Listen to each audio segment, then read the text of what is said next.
family, what's happening? Welcome to the channel. Thank you for joining me again. I've missed you so much. Ren Gill. I mean, he needs no introduction, genre, transcending, right? Listen, every time I think that I'm done with the Ren catalog, every time I think that I've done everything on this channel from Ren, the renegades are quick to correct me. Like, no, sir, you've missed this one. Here's another instance. Just to let you know, before we get into Crucify Your Culture by Ren, we have a PayPal and a Patreon. PayPal is for requests.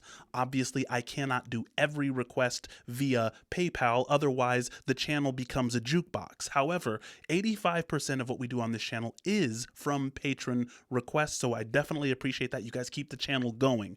Another thing is the Patreon. If you're seeing this on YouTube, it's likely been on Patreon for maybe a couple of weeks, maybe a couple of days, who knows.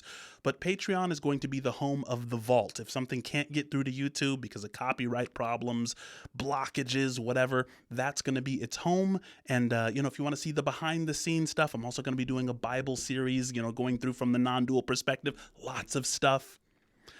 Nevertheless, we're going to watch Ren cook. Please cook, sir.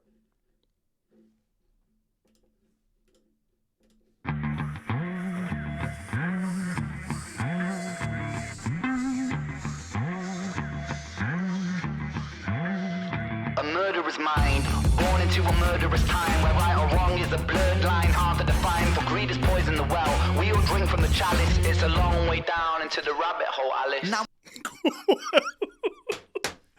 He kind of starts it with the money game flair. I like what he says, a murderous mind for a murderous time. And the reason I respect that is because if it is a murderous time, you don't necessarily need a featherweight. You don't need, and listen, maybe you do. What am I talking about, right? I mean, there were revolutionaries who were gentle and mild. Jesus being one of them. Martin Luther King with the nonviolent revolution. Gandhi, right? But, Ren is saying, look, I'm the type that's going to meet the moment with what the moment declares, right? I'm going to use this power and this strength of mine in order to enact change. I respect it. I'm going to go back a couple bars. Please cook.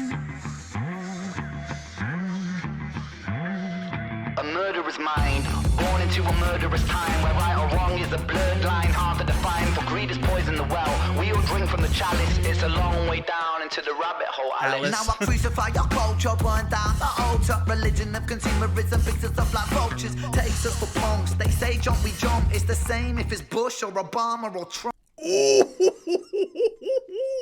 Talk to him, Ren. You know, a lot of people think that whatever political side they're on, it makes them right or it makes them righteous. Not at all. I think Ren is able to see past the blurry, it's like, whether it's Bush, whether it's Obama, whether it's Trump, it's all a different side of the same coin. A lot of times we think that the color somebody's tie is means that they're truly and genuinely supporting our interests. I appreciate that.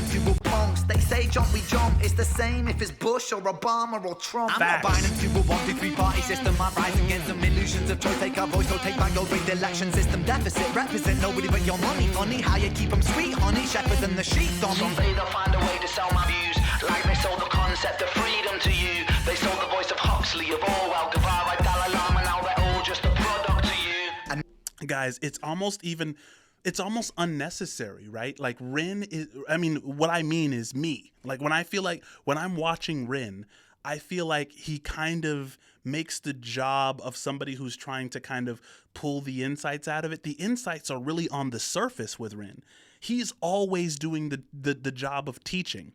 It reminds me of, when a Money Game, when he's walking around and he's like, and something is colonized by the Saxons. He's kind of giving a history lesson. He always wants people to do their research and become educated, right? I completely respect that. Someday they'll find a way to sell my views, like they sold the concept of freedom to you. They sold the voice of Huxley, of Orwell, Guevara, Dalai Lama. Now they're all just a product to you. And now you care more about your news, use the lose. I'm sorry I keep pausing it, but the insights are very, they're very rapid, right? Isn't it interesting how things which used to be meaningful to us have now just kind of become slogans? It's very dangerous. Think about like the Epstein files, right? And I'm not saying that those are, it's unimportant. I have a daughter. I have a 5-year-old. So these things, it's a very terrifying time. I get it.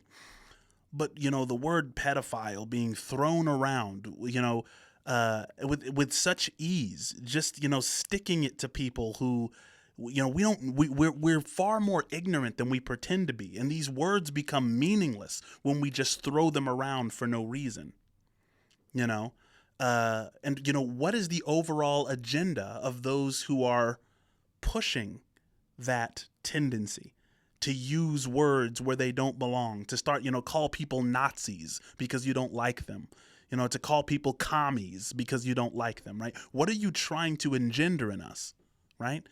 There's something kind of dark behind it. Like they sold the concept of freedom to you. Right. They sold the voice of Huxley, of Orwell, Guevara, Dalai Lama, now they're all just a product to you. Wow. And now you care more about your new shoes, the loose screws and minds of politicians that abuse truths to shape you, break you. Consumerism breaks you until your thoughts they end you. They make you wanna hate you, so you keep buying. Corporation buying, defying fraudulent liars and burning empires, tapping to the telephone wires. And history's biased. It glorifies and justifies our evil. It justifies the wars that rain destruction upon people. This is why Ren will always be one of my favorites. He can't sacrifice the truth, right, for just blind lyricism. I mean, sometimes he gives us one, right? I think his rhyme book does get full to where he's like, I'm just going to kind of word vomit and just kind of show you what's been in these pages of the rhyme book. For the most part, though, it's a consistent lesson. It's a consistent reminder to look internally and make sure that we're not falling for any of the tricks that the culture plays on us. History's biased. It glorifies and justifies our evil. It justifies the wars that rain destruction upon people. Every single human born equal. They treat you like an asset, not a human, man. It's see-through. Slavery through debt. You think that mortgage is to help you? Bills stacking high, killing dreams. Money maims you. Lying tames you. The land of the free. Irony. A hierarchy, folks. Education kills the fire in me. Still I stand strong like two times. Ooh-wee. He says education kills the fire in me. Where is my pedagogy? Hang on.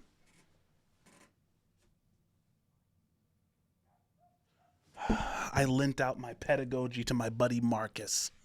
Marcus, bring back my Pedagogy of the Oppressed by Paulo Freire. Pedagogy of the Oppressed, I recommend that book. And for what Ren is talking about here, education kills the fire in me, right?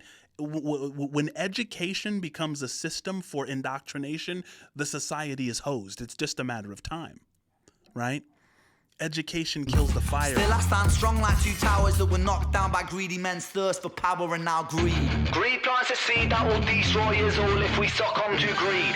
Fuck greed. Silent I breathe. Burn money. Greed makes us bleed, makes us bleed, makes us bleed. Our political system is a farce. Democracy will not exist till actions speak louder than money. Wealth is a poison honey. Another money-making holiday for the Easter bunny. I don't suck out your soul. I drink Coca-Cola, lining up the pockets of the fat controller, selling fear to the people. Let it spread like a bowl. A propaganda machine. Remember a dream, it's hopeless. Nikola Tesla, 1883. The DC current system fought against the AC. Okay. But not because the AC system wasn't any better, because people don't like change when money's at the center. Listen, guys, I said the same thing about the Zazas.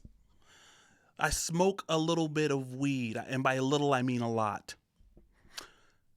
And they tried to do the same thing, right? I think it was George Washington that said, sow the hemp seed everywhere, right?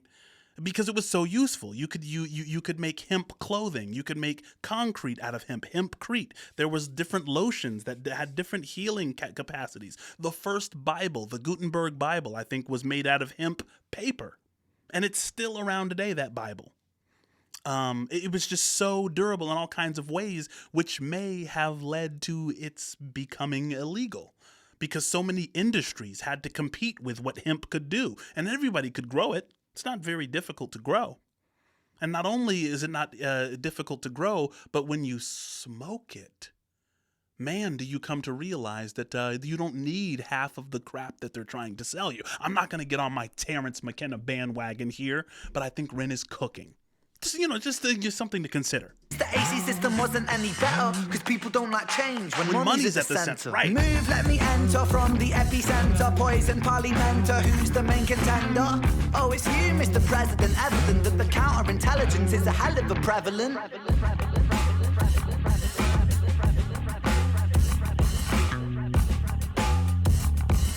Guys, listen, people who want power, I don't know whether it's, and this is the question I have for you at home. I want you to comment if you can, right?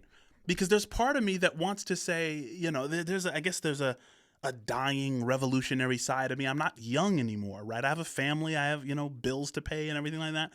But there's a part of me that kind of has that Bernie Sanders energy. The only person I ever voted for was Bernie Sanders. I've never cast a vote prior to or post.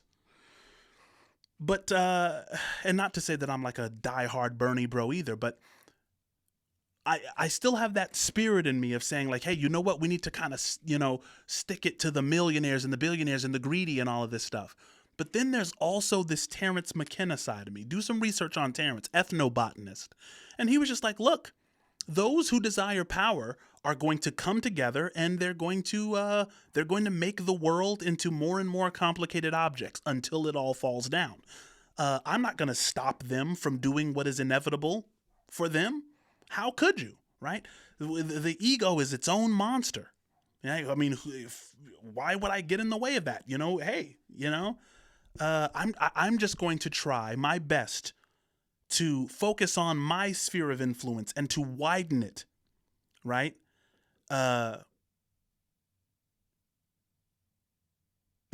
guess I don't know where that thought was going, but man, does Ren just inspires like a whole bunch of thoughts. Oh, no. We need Crucify Your Culture Part 2. We need to... this can't be over. Crucify Your Culture needs to be a series.